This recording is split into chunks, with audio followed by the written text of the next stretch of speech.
qui crash et puis crash yango esalamaki ndenge nini elongwe na Goma ezali komata pona eya awa na kati ya Kinshasa. Vision Plus TV, l'excellence et la rapidité.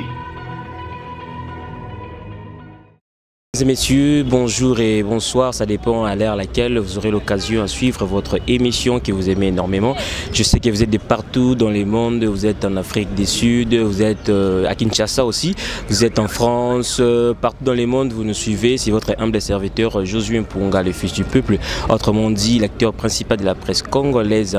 Avec ce même plaisir aujourd'hui, comme vous l'avez constaté, je suis à la permanence de l'UDPS à l'UMT, Neka Boyebi, Makamboueleka Kilo, militant basile kaki ba moto epelaki mais lelo oyo toye to solana président Gustave Lutumba wazali pe moko e ba cadre na kati ya UDPS awa azali président ya association Asafachi oyo ako se présenter lisusu parce que azana ba casquette ebele to solana ye makambo o etali politique to makambo etali nungu tozoka na kati ya UDPS mais communiqué oyo nazo pesa na bino zaka que numéro ezawana plus 243 89 83 23 156 eza pona bino batun sur bolingi ba publicité ma banga et puis on a ONG olingi tout ça la descente sur terrain tout tika ba don tout ça la nyonso olingi contacter biso na numéro wana to ko ça la promotion pe il y a l'album na bino. Alors sans plus tarder, je vais devoir saluer mon invité président Gustave. Bonjour. Oui, bonjour. Comment vous allez? Non, nous allons bien par la grâce du Seigneur. On a dit que vous êtes président de l'association Asafachi et puis mais la casquette c'est belé quoi expliquer ba imboko bazo na biso président Gustave à l'association. OK, merci beaucoup. Bambote na bande konyoso bazali kolanda biso. Gustave Lutumba azali bongo d'abord le coordonnateur principal il y a association pour le soutien des actions de Félix Antoine Tshisekedi on a mkuse to bengi Asafachi to pe bamso bengango Asafachi et puis nazali secrétaire général il y a collectif il y a ba parlement de bonion so ezomi na kati ya Congo et bongo na kati ya UDPS nazali secrétaire exécutif national chef ya département il y a sensibilisation recrutement et conscientisation wana ezali ba attribution oyo ngai wabino Gustave Lutumba nazali na yango.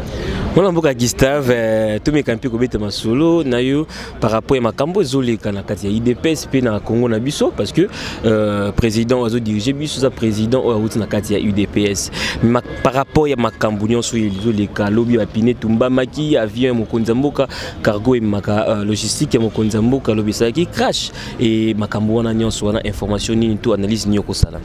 Oui, analyse na ngai je m'excuse na ndenge makamunyo se utaki kosalama ba combattants les Congolais ba manifestants qui quand même ezala qui ba émotion na bango parce que c'est là ne veut pas dire que c'est le tout premier crash où esalama na kati ya Congo topé dans le monde entier ba crash esalama kana yango mais le tout premier crash où esalemi na suite ya cortège aérien ya chef de l'État parce que ezali avion oyo et memaka ba matériel logistique naye donc avion oyo ezali na charge logistique ya chef de l'État to pe à présence de la République yango wana nde esalaki crash et puis crash yango esalamaki ndenge nini elongwe na Goma ezali komata pona eya awa na kati ya Kinshasa parce que imaginez na kati na yango batu bazalaki. Et puis il y avait aussi la Jeep blindée, le chef de l'État. Ndé au moins batu ba émotionné à Kolba Boye que oye salami boye na suite topé na cortège il y a chef de l'État et outeli wapi donc et surprendre tout le monde et le kola batunyon so balingaka président na bango ezali mwana mboka Félix Antoine Tshisekedi ndé pour ça qui quand même batu mususu ba meka un peu ko exhiber ou ezalaki ba émotion na bango donc ko tumba ba puné au mona ki batumba ki wana ezalaki ba émotion ndé ba musu ba salaki yango mais aussi il y a d'autres personnes au ba ya kité na cadre ya émotion il y a Oye Salama qui me bat qui pona koluka comment est-ce que il peut porter atteinte na UDPS de tout monde qui va ndere msusu baye ole aya pona koyoka information ya crash Salama qui ndenge nini ya ye pona bandako ya obamba mabanga pona ko banga peut-être na policier a ko banga na siège ya UDPS abanda ko finga. C'est par là que nous avons compris que tout celui qui était venu, oui, certes, il était congolais, mais tout le monde n'était pas de l'UDPS et n'avait pas aussi l'émotion. Il y a crash ou salamaki kuna parce que batu o bayaki pona ko manifester mawana bango, il faut qu'il basa en attitude moko pe ya mawa. Donc mais par rapport à makambo et le bamaki lobby parce que tu tambusaki micro batu bel lobby que non président honoraire Kabila azana sima makambo wana il faut rupture et salama est-ce que rupture ce que salami lelo UDPS wana ezali langage moko ya bato la mukomoni ngande nazala raboy naeba histoire ya Kabila esila le 24 janvier donc c'est le jour où le président après taka serment naye Kabila a remettre emblème de l'état c'était ce jour là que makambo Kabila pesa ranini esila ka donc le long na mona sous Kabila te Kabila n'est plus actif je ne vois plus Kabila vous comprenez un peu ezali beaucoup de discours au batunde à la muka basala mutamona que non Kabila est fort Kabila exploite, Kabila travaille, Kabila, je dirais peut-être maligance ou manœuvre, Ezali Fayoulou. Nde Sorotali Fayoulou, à l'équipe na télévision, à l'Obara que non c'est Kabila qui dirige. À ta présent Félix Abi que non gratuit de l'enseignement, Fayoulou l'Obara que non c'est Kabila qui a fait la gratuité de l'enseignement. Ce romoni et le romoro et ça matin Zila Moro Babongisi, Fayoulou Ndem Tobara que non c'est Kabila. Moi je ne peux pas voir Kabila partout et surtout que Crash et Salami ça demande qu'il y ait des éléments purement techniques. Moutako qui jamais rekende koloba si nanou azuba résultaté. Pendant que ces gens-là disaient que c'est Kabila qui a fait cela, entre guillemets, est-ce que Bassi Bazoua qui rapport? Parce que jusqu'à ce jour, tous les gens banquette et salama, babi misavi ango et si kezali, ba interroger boîte noire, ba expert ba sala musala na ngo. Partant ya ba fait wana nde ba koye ba sikoyo na ko établir ba responsabilité. Ce réseau qui crache moko naturel, qui crache moko naturel, c'est-à-dire panne sèche, moi pièce moko boue blocaki ou soit mon pepeleka qui makasi, on dira que c'était un fait naturel. Mais s'il y avait peut-être, je dirais, moi lisa si mon rebeta qui nakati ya avion attention.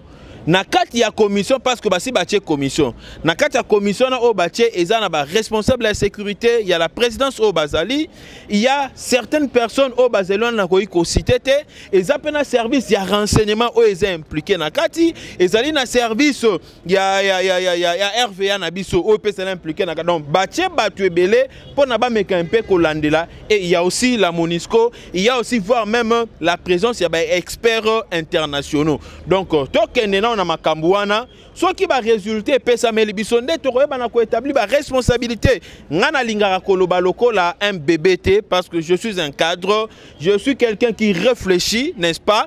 Et aussi je suis un politicien, je sais analyser les faits.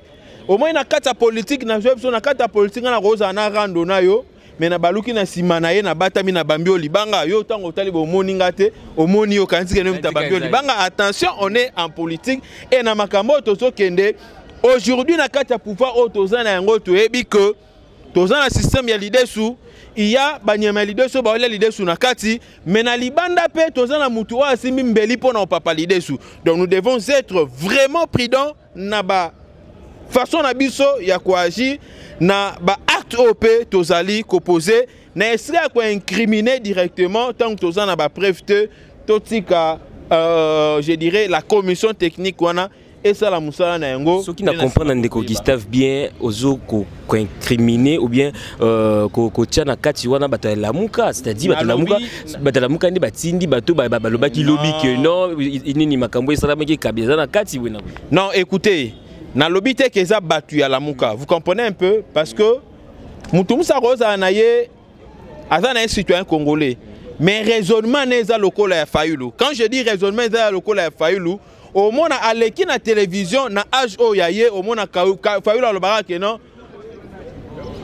c'est Kabila qui dirige. Auto ça la voir même des déclarations dernièrement na TV5 c'est contredisant qui lui-même a dit que non c'est Kabila qui dirige. Cependant il disait que non Félix Tshisekedi il faut kanga Joseph Kabila mais nasuka nanga lobe non si c'était moi je laisserais la justice faire son travail. Cependant Félix Tshisekedi a dit que la justice fasse son travail. Mais na makamuto lobe no ga fa lobe que non c'est Kabila qui dirige. Donc muto a un discours wana ti lelo C'est-à-dire Moutouana Azako vivre na ère au biso toza na yangote, ye azara na esprit o ya kalawana, c'est-à-dire baliaka sali moko na Fayulu, nde batu mususu pe bayaki lobi ya koloba peut-être que non, c'est Kabila qui aurait fait ça. J'ai utilisé les conditionnels parce qu'il y a les enquêtes. C'est Kabila qui aurait fait ça. Mais bato bazolo baboe na makanisi nini. Pourquoi kaka baza na ba sentiment kolobaka makambunyo soana? Est-ce que na kati ya Congo na biso entre guillemets l'unité de Mézi, même pour le moment, c'est toujours Kabila? Point d'interrogation. Si cela est ainsi, na osenga pe na mon frère Esika Zali abongola na no mutema, peut-être soit abongolo mutema, ba congolais ba comprendre. Au moins ata Saoul a bandai ko persécuter ba serviteur ya nzambe, même kola bongola mutema ba benga qui est Paul. Ah, il est aujourd'hui parmi les gens qui ont enrichi la Bible, hein, qui ont propagé l'évangile. Donc c'est un peu ça. Voilà, ndeko Gustave, ndeko fils Mukoko azali moko obolitane epe mingi na mbuscade ya lobby, to mona ba vidéo ndeko fils Mukoko avimbi ba betiye sango na ye oyokaki yango esaki ondenge et puis suite ya makambo so na information nous allons. Bon, vraiment na yokaki mabe makasi, tant on a monaki e avimbaki donc ay pasi makasi nga nazalaki lobi donc ti makamno se bandaki tindenge silaki j'ai quitté ici ba 22 na ba so botali na babilili boromona j'étais parmi les gens bazaki na podium wana pour nous mettre un peu pour le bas. Vous savez, lorsqu'il y a ba action bouedo salama biso ba leader, hein, il faut toyer baka comportement ni obiso tokoki ko opter, et surtout ceux qui déjà position un peu ça mis dans quatre parties. C'est la question que moi j'avais posée aux combattants, parce que si les combattants avaient besoin d'agir balinga baya aote balinga ba agir partout au bazalaki baye banda tongo, ils n'ont pas agi. Ils ont attendu que les autorités du parti viennent bape sabango éclaircissement na likambouana ba cadre à parti.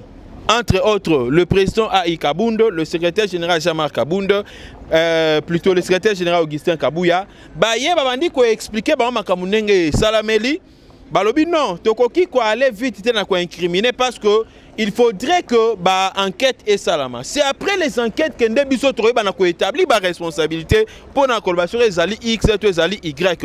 Mais pour l'instant tozana likambu ya ko yebisa na bino te na sanso bino bozali kolobela wana. Akenda kutu musika tope ba kenda musika pour na ko yebisa bango que crash salami kuna.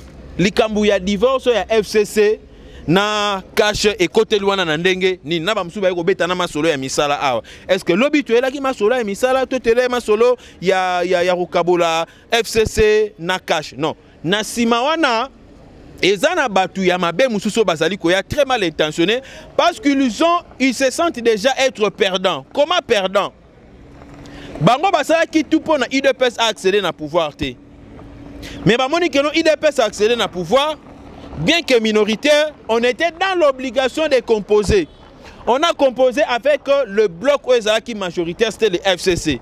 Et pour nous, que non, Erosimbate, Torotambola, te bamoni que non, et Simbi pe Torompe Rotambola, gouvernement pe bimi, baloba que non gouvernement e bimate, bamoni gouvernement pe sanini e bimi. Oh baroyo kanate, bamoni que non toranate sanini, toyokani. Donc ezole que la bango. Bamoni pe que non, Jean-Marc Kabundo, premier vice-président, il y a l'Assemblée nationale. Donc tous ces éléments-là échappé bango pe et sali bango passi. Ne ba comment est-ce que bakoki ko baby ça makambu, ba comment ko soit raison que non, il faut divorce. Il y a FCC na cash ngana posaka na responsable moko ya Martin Fayulu. Oh non, il faut pas ça la divorce, il y a FCC na cash ngana. Ah, c'est vrai. Est-ce que tu es vraiment un homme qui respecte la constitution? Oui. N'importe bon yebi sangai. Ce qui est le oyo na place, il y a président Félix Tshisekedi et Zalara Martin Fayulu Mutabima est président de la République. Na minorité au Bazan parce que Fayulu d'abord lui-même n'a pas de député.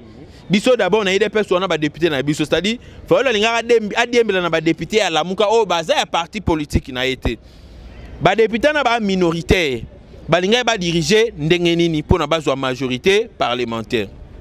Oh non, yoka réponse à question. Oh non. Nengezaku Tubongo Alingaki a nommé informateur à Bipro Mesate. Après avoir nommé informateur, pour akende ko dénicher majorité parlementaire. Ba député au bango ba ngeba sela na bangwana ba ngeba zala ya wapi. n'est-ce pas FCC oh te banga bazana banka ya FCC mais to lingaki déjà to leka na nzela ya nani ya quoi il y a informateur voilà. Donc informateur ou pas, ce sont les mêmes personnes. Le quoi FCC, ozobo yande ba député wana. Dans la minute oyo, okita o mata, on n'avait aucune autre logique, aucune autre piste si ce n'est ko coopérer kaka na bande konabiso oyo ya FCC parce que tout le monde aussi n'est pas mauvais, mais il y a d'autres aussi au Bazali, na logique na bango au Bazali, na respect ya baki ya démocratie, mais aussi na respect ya vie humaine. Donc c'était un peu ça. Donc le lo oyo débat wana ya kolobakena oh non, il faut to kabwana FCC na cache. Moi je trouve que c'est un faux débat pour le moment. Façon ya malamu ya kabola FCC na cache ezali à cause de la élection en 2023. Donc, dans l'élection en 2023, bato tu à la muka ba ocha bambanga lelo. Na 2023, il faut tout le monde ba voter ne batu ya IDPS, ba voter batu ya cash. Comme ça, biso to bimana 500 députés oh ya biso moko. Nde wana torotambola na ndenge o bango balingeli wana sans le FCC. Mais ce ka ba ke na même logique ba ke non, bato FCC ba kobima na 2023 comme ba député et ceux qui biso to bimika na ba député muke. Nous serons dans l'obligation de composer un parti majoritaire. Voilà, Gustave, selon you, parce que Ndeko Fils Mukoko Perza, leader, à sa structure nae, ABT, armée des bâtisseurs tchéquidistes. Par rapport à leadership nae, au JG Nini. Non, ngai na lingaka trop te koloba pour mon frère, Fils Mukoko. Mukoko, c'est vraiment un frère, c'est un ami. On a parcouru beaucoup avec lui, même l'Obiwana, avant l'événement, on a essayé de l'interview. Ayaki Ayaminga Nanzoto wana, alobaki belé na kata batu. Non, celui-ci c'est mon frère, atabatu balobi ndenge nini. O azamutu nanga vraiment. Donc on a eu quand même à partager aussi certaines réalités. Touta musika, to salara pe na association moro to salara naye. Mukoko, et salara net, nouvelle expérience de Tshisekidiste. On évolue, mais après un moment donné, bon, on a peine en amont à principe, nanga, ne se retiraka. Donc, et là, il s'agit peut-être comme que non, l'auto, zala na, je dirais, na même sentiment, et ça peut-être vision au yazana ngo lelo, et ça vision au ngana zana ngo te. Je suis secrétaire exécutif national de l'UDPS. Non, je ne dis pas que à comment que ne mpanzi na bipo nanga donc philosophie au ngana zana ngo. Ye olobi azana kata ABT, armée des bâtisseurs, ngana za secrétaire exécutif nakata IDPS nazape coordonnateur principal ya Azafach. Donc ça dit Azafach a dans la vision na yango, ABTP Aza na vision na yango, ne loro esali que non, to bala na te na ba vision. Mais en réalité, on est frères. Il n'y a pas de rancune. S'il faudrait qu'on se parle, on se parle. Mais ngai nakati ya philosophie nanga Gustave na monaka l'UDPS d'abord. Quand je dis l'UDPS d'abord, je regarde dans l'UDPS, nous avons des cadres, nous avons les autorités de l'UDPS, nous avons le président, nous avons le secrétaire général et le reste est là. J'aime respecter tout le monde. Hein, et dans un principe, celui qui arrose sera arrosé. Parce qu'on ne sait jamais. Quand on dit que l'UDPS doit diriger jusqu'à 2200, jusqu'à 2300, jusqu'à l'infini. À l'infini, on a banani ba cadre à lobby. Mais zara ba biso tozala ba cadre à lobby, vous comprenez un peu au cadre à lobby. Il faudrait quand même na meka un peu ko enfouir na kati nangai, n'est-ce pas? Cette philosophie là, il y a UDPS. C'est dans la ligne raison na l'UDPS, dans la moukina raison na l'UDPS. Donc c'est ça, na linga trop te recommettre moi baba vu parce qu'on ne sait jamais l'UDPS elle a un principe nango. Sinon tu lobby et qu'on rattrape pas kayo. Ndena ndima e mo moninga pena na kufa nga na mwanza la boy. Olati moi sapat mo pene toboka banini, comprendre hein? Mais to mo na wote. Oh, c'est na action na ser makolo mo ne toboka. Donc sapat mo toboka na bombika pona ba mo na titala et toboka ngo mais o garder karabunza mende balobaki na nga mondimi na mo santu na moni penda mbongo ngo na bité na ocdete na garder karabunza mbe et soit va pasta. Donc voilà to comme ce monsieur Lengmingi ndeko Gustave CLC bandeko na biso ya catholique bazo préparer marche pour côté mais là 15 millions wana présumé au directeur de cabinet ayibaki selon bango va détourner qui ça marche pour 15 millions et puis réforme et institution puis pour Mike Mukeba abima mais naoki que non jeune il y a eu des pèses pour préparer jour il y a manifestation na bango wana bango pe babibandila ba contrecarrer mais ce biso tolobi que non tout ça la marche, bon, je suppose, hein, parce que ce n'est pas encore officiel, ça s'est dit seulement. Net biso na kata en ma qualité d'abord secrétaire général à collectif à parlement des bouts au PC en mode autre, mon côté que non tout qui ne marche X, tout qui ne marche Y, parce que nous refusons Yaroko Tissa Batu na kati pour na osala babouzoba. Comprenez un peu? C'est de 1 et puis de 2 ils allaient juste likambu yakoye bisali susu na Batu boye. Bande quoi c'est lycée balobi ba marché pour 15 millions de dollars. Mais est-ce que si ba marché pour 40 000 smartphones oh ba pesara bango et pas Moïse Katumbi na moment ba élection 40 000 smartphones oh ba pesara bango et pas Moïse Katumbi na moment ba élection si ba marché pour nango nan ba marché té. Donc ba tika nan ba aventure ba do ça là au moment où ce n'est pas na celle c'est mutarotia pression na procureur général de la République. Si les procureurs n'étaient pas instruits, n'étaient pas saisis plutôt de l'affaire, le procureur général de la République est saisi de l'information. À l'objet que diligent qui déjà équipe allait mener enquête sur le terrain. Ça ne vaut pas la peine. Là c'est une peine perdue. Nous savons seulement que derrière Makambo Salana qui m'a gratuité de l'enseignement des Obuma Bango. Donc tout ce qu'on dit les alines des causes d'engrais gratuité de l'enseignement et Bomi Bango Bako respirer. Et puis de deux, Bango va la marche pour Mike Mukeba. Tant Mike Mukeba bandai ko le la télévision ko finga batu nyonso tangu nyonso ana. Cause on a pas problème na batu. Pourquoi pas ça qui marche pour roter mais la Mike Mukeba tika ko finga batu. Ils ne doivent pas je dirais oublier ce qui est essentiel dans la démocratie. Il est évident que dans la démocratie, il y a la liberté d'expression, il y a la tolérance, mais il n'y a pas la liberté d'injure, il n'y a pas la liberté d'insulte. La démocratie n'est pas égale aux insultes. Na église c'est parmi les 10 commandements. Alors si aujourd'hui, le sango vont soutenir les insultes, alors, bakate la biso pas joindre la Bible, bakate yango. Parce que ma finga nzamba telemela on a kati ya Bible et ça li parmi ba péché ou soit bakati la biso yango ou au cas contraire bafanda batika justice et ça la musala na yango et na démocratie l'obité que non se mutasali mabete ba okangai c'est ça la force il y a état de droit. Donc Mike Mukeba le loso ba kangié Asamba il a des avocats Asamba na mona pe Martin Fayulu yarara banda mukolo moko na tout na parce que moi ça Mike Mukeba azo le lara mikolo na tout na est-ce que Martin Fayulu aza ko assister te bande ko tout Mike Mukeba banda ko samba pona bino ko swana pona bino ko finga na télévision pona bino mais bon peut ça peut moi si na moi quelque chose te bon ne peut ko assister bon kimi on reconnaît un bon ami au moment des malheurs. C'est dans la souffrance qu'on reconnaît maintenant Mike Mukeba est dans la prison. Fayulu bandam ko le bosaka tout la musi ya za comment qui mon dirait ba okanga été ba kanga po nini kende na kende rotala donc elonga na koka qui vraiment ko insister na insika na makasi ezali ya ngwana donc kimia ezala na bande ko na biso ya CLC et puis bande ko na biso ba jeune o ba olinga ba sala ba marche na bango si ce sont les jeunes congolais ngana on peut ça bango courage mais ba sala marche au nom de l'UDPST hein parce que Bisso d'abord le cadre de l'UDPS, nous n'avons pas encore pris l'option il y a la marche le 19 au bango bazali kosala parce que tolingite batu basala ba dérapage na bango bakosa au nom de l'UDPS. Voire même le niveau de la Ligue de jeunes, on n'est pas prêt. Il y a la marche le 19. Voire même le niveau il y a Parlement debout. Donc le collectif des Parlements debout, tout cas jamais qu'on soit initiative, il y a Kokita le 19. Nanzela pour na intercaler marche il y a bande konabiso il y a CLC mais tu es ici bango boy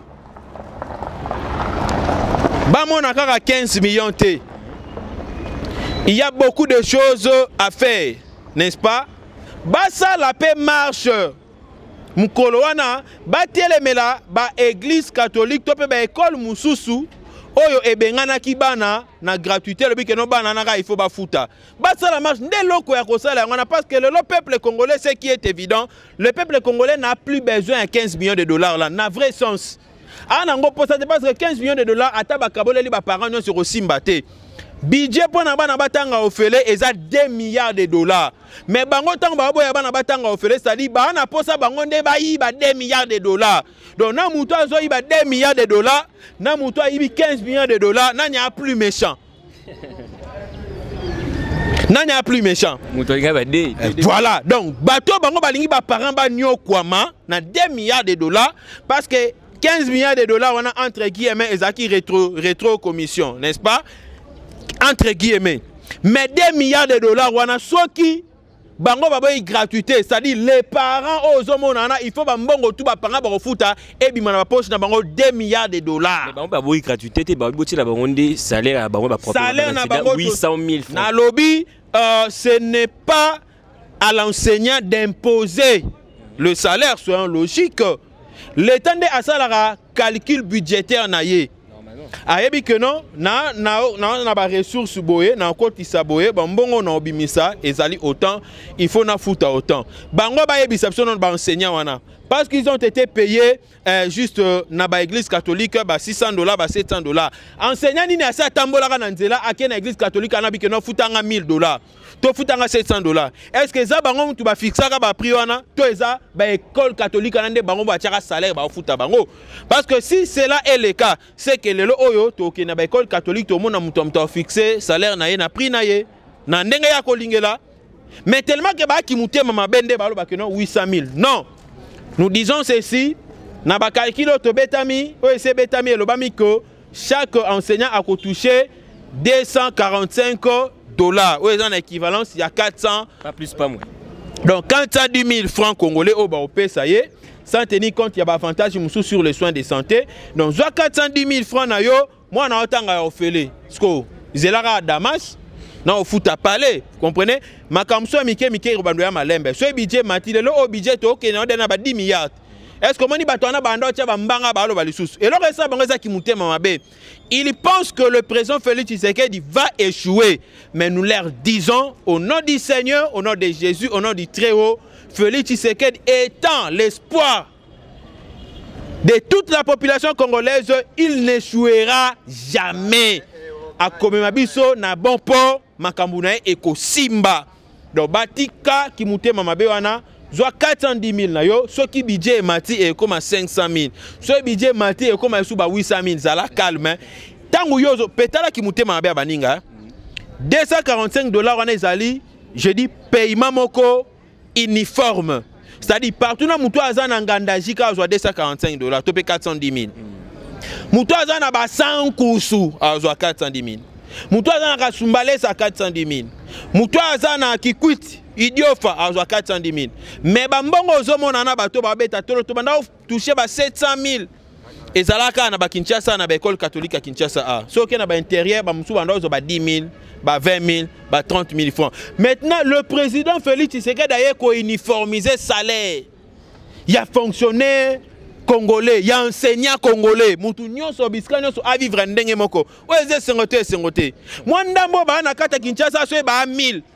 Na intérieur ba sali au-delà de 1000. Ba ko ba 5 000, ba 10 000, ba 20 000 enseignants. À cause il y a 1000, Tonio ko la 19 000. Tika ki mutema mabe, tika ki ndoki. Moi je dis ceci. Kalaming te to banda ba réveillon. To banda ba nuit de prière. Na ba prière matinale. Déjà à 4h du matin, soit tout le monde à l'école wana, ba te mais la gratuité na 4h du matin tu es prière. Au nom de Jésus, nous chassons cet esprit qui ne veut pas de la gratuité de l'enseignement. Au nom de Jésus, sors. Parce que ça n'a pas comme sur un millimon qui ndokiwana, Yakubo a gratuité de l'enseignement pour le peuple congolais va souffrir. Ils le savent très bien que ceux qui moi a déjà un enfant congolais bandi kotanga ofele lelo. Dans 20 ans à comme on a maël mususu. Parce que lorsque bandé comme mabana ngana pédagogue. Et ça 7e na 8e il fallait qu'il résoudre le problème, il y a déficit intellectuel, il y a élèves congolais. Et ça qui problème, il y a régularité dans quatre écoles, na rareté dans quatre classes. Parce que l'enseignement dans quatre enseignements, nous avons un programme national pour tous les Congolais. Moi na 4e il y a Kinshasa, moi na 4e il y a Mbandaka, moi na 4e il y a Kananga, moi na 4e il y a partout, toi là le même programme, 4e primaire, toi on a même programme. Ce que problème est où tarawapi. Nous avons les prévisions de matière. Tu prévois la matière nabiso pendant une période, pendant 2 mois, pendant 1 mois, tu prévois matière nabiso. Matière il faut to lambengo, matière il faut eliama. Vous comprenez, ça dit il faut etiama na bana na classe. Première période, ça peut-être na 30 jours, to 40 jours. Première période. Sur la première période, moi na ba bengani 20 jours. Arrêtez ma matière il y a 20 jours. Tango ya a Foutimbo à Minerval, l'enseignant n'aura pas la possibilité parce que tu connaîtras ma cambébélé. Moi, bah, jour férié, Zalaka, moi, Mamboule Betaka. Moyen à récapituler, non seulement on a perdra qui est zaté. Moi, tu passes à l'interrogation. Tant que parents qui moi na yo l'interrogation parents ko futa mbongo mbang. Moi na nga l'interrogation. Comme conséquence le quoi moi na rata qui moi na il faut tricher. Si moi na reçu ko tricher te moi na coopérer na enseignant, on a parents ils moi coopérer na enseignant. Parce que otalika bongo pendant le 10 mois moi na raté peut-être classe normalement raté classe 5 mois. Parce qu'on a 10 mois na ils ont la période où bana batanga raté. Parce que yo raté déjà 60% en matière na degré où yo za na yango wana. Na souka père a coopéré, moi na coopéré à passer na classe supérieure. Tant que na classe supérieure, azana ba vide et belé na kati ya mutu na ye. Parce que c'est moi na bandi quoi accumuler ba vide il y a 50%. Hein? Tout ça la moyenne. Accumuler 50% na première, accumuler 60% na deuxième, accumuler 60% en matière na troisième, ça fait déjà 170% sur 300. Accumuler 60% les sous na quatrième, plus 70, ça fait combien? 60, ça fait déjà 230% sur 400. Sur 400. Moi, na toqué na cinquième, accumuler les sous tocha 70%. Ça fait combien? 300% sur combien? 500% sur combien? 300% sur combien? Sur 500. Tant qu'on est na sixième année, moi, je vais accumuler tant de 50. Ça fait 350% de vide sur 600. Quand on a pourcentage, l'enfant a bénéficié normalement 45% de matière prévue dans le niveau primaire. Comme conséquence, tant qu'on est secondaire, moi, je suis zoba. Vous comprenez? Moi, je suis zoba.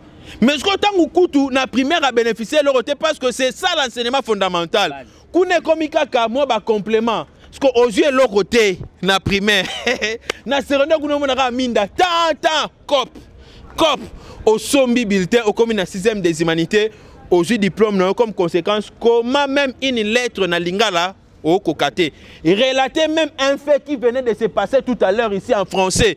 Incapable parce que l'enseignement a ses objectifs. Il y a l'objectif nous avons à peu près 4 objectifs comme ça. Nous avons l'objectif spécifique, nous avons l'objectif intermédiaire, nous avons l'objectif opérationnel. Donc l'objectif opérationnel, c'est l'enseignement on a pèse à siko.